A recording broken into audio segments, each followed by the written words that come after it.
company fucks over long-term employees, and my boss's act of revenge helps me start a freelance media company for pennies on the dollar.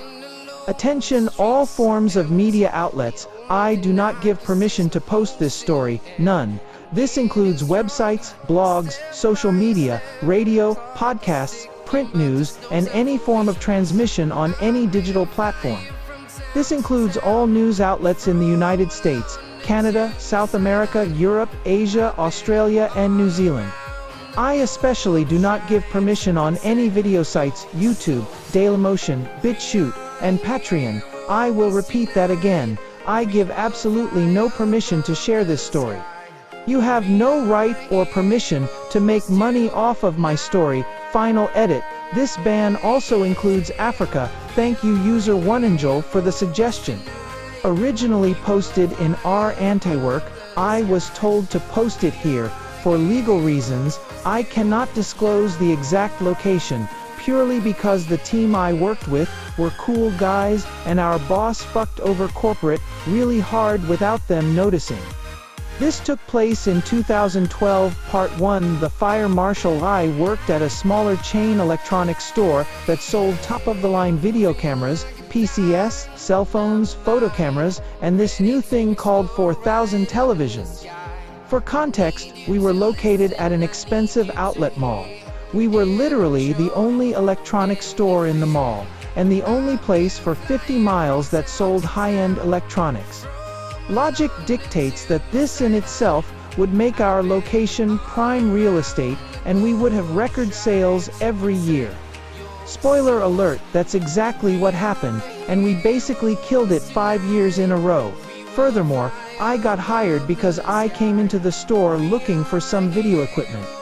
The store manager was caught off guard by my advanced technical knowledge of camera technology because I kept asking him specific technical questions on certain models.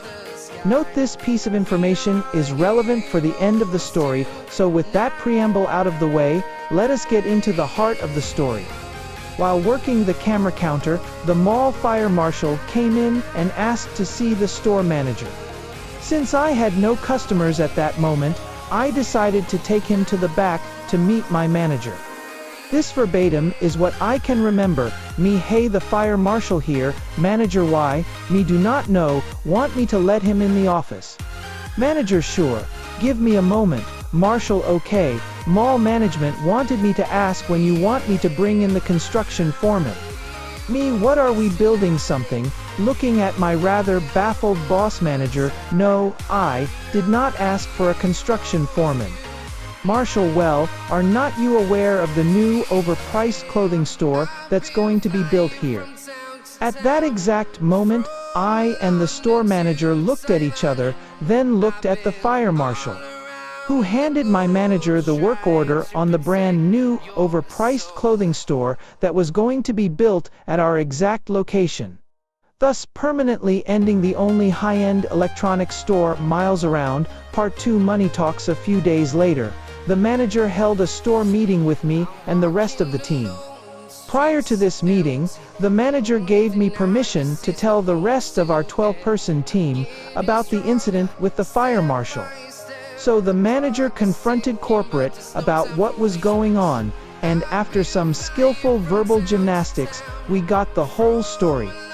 Manager, so I called corporate to ask what's happening, and I will tell you straight. Overpriced clothing store has been trying for 10 years to get a spot at this outlet mall. They went to every store with a buyout offer for the storefront. The CEO of this electronic chain was approached by overpriced clothing store with a massive check in the millions to break our lease and hand over the storefront to them. We were not supposed to know any of this. Corporate wanted us to be in the dark right up until the last day, 2 weeks from today.